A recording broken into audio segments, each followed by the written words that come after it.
Pertama saya katakan bahwa waktu-waktu yang mustajab ketika kita hendak belajar beribadah. Saya mengatakan belajar beribadah dari doa. Belajarlah kita beribadah dari doa. Kemudian kita tingkatkan dari salat dan semacamnya. Sudah kita salat khusyuk. Dan dia adalah zaman akhir. Bagaimana Rasulullah SAW katakan akan datang nanti di akhir zaman. Sebanyak itu orang salat, sebanyak itu pula yang tidak ada yang khusyuk. Sebanyak itu pula yang tidak khusyuk. Bagaimana khusyuk? Hati masih kuat ikatannya dengan dunia, dengan harta.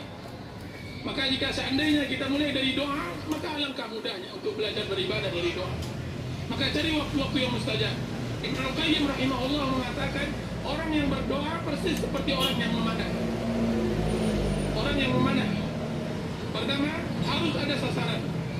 Yang kedua harus ada panah yang lurus, panah yang lurus, busur yang benar. Dan yang ketiga harus ada tenaga yang menarik panah tersebut sehingga dia akan meluncur keras tepat pada sasaran.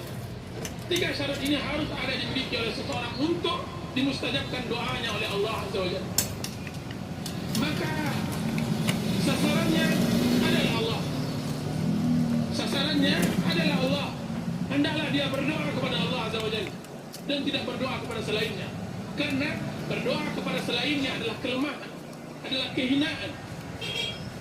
Dan yang kedua, busurnya yang lurus adalah doa yang datang dari Rasulullah SAW.